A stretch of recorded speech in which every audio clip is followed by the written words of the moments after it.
যমজ বাচ্চা কেন জন্ম নেয় জানলে আপনি অবাক হবেন। সাইয়েদনা আলী রাদিয়াল্লাহু তাআলা আনহুর সময় একজন ব্যক্তির দুইটা যমজ মেয়ে সন্তান হয়েছিল।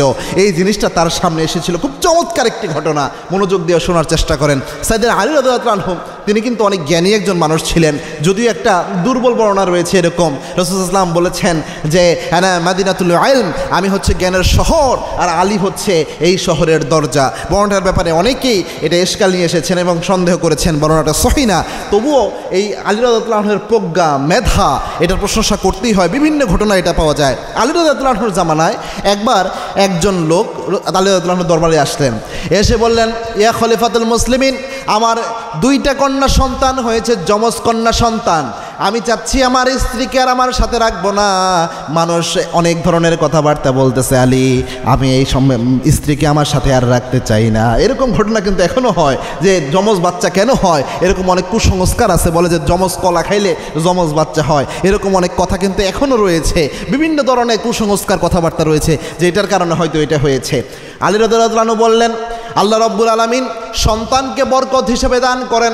কন্যা সন্তান হচ্ছে তার মধ্যে সবচেয়ে বেশি বরকত। কেননা আল্লাহর হাবিব সাল্লাল্লাহু আলাইহি ওয়াসাল্লাম জানিয়েছেন, আল্লাহ যাকে একটা কন্যা সন্তান দান করে, ওই কন্যা সন্তানকে ওই আব্বা যদি সুন্দরভাবে লালন পালন করে, ওই আব্বা জান্নাতি।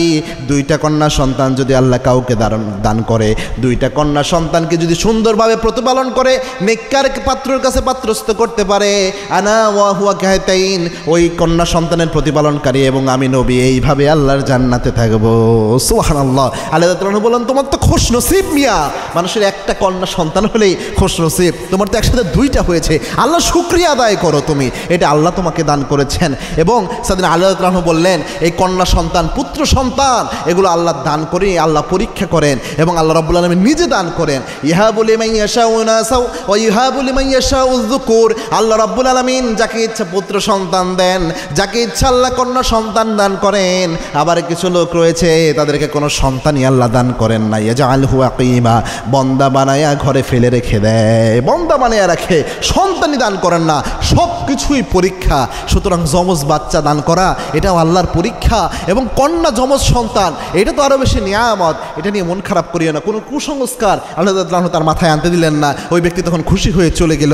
সুতরাং যমজ কন্যা সন্তান হওয়া যেই ব্যাখ্যা দেয়, এই ব্যাখ্যা একটাও গ্রহণযোগ্য নয়। তবে বিজ্ঞান প্রমাণ করেছে, বিজ্ঞান বলে যে যখন ওই যে নিষিক্ত হয় এবং ওই ক্ষেত্রে যখন কোষ জাইগোট তৈরি করে, ওই ক্ষেত্রে একসাথে দুইটার অংশগ্রহণের কারণে, যার কারণে কন্যা সন্তান বা যমজ হয়ে থাকে সন্তানরা, এটা বিজ্ঞান প্রমাণ করেছে।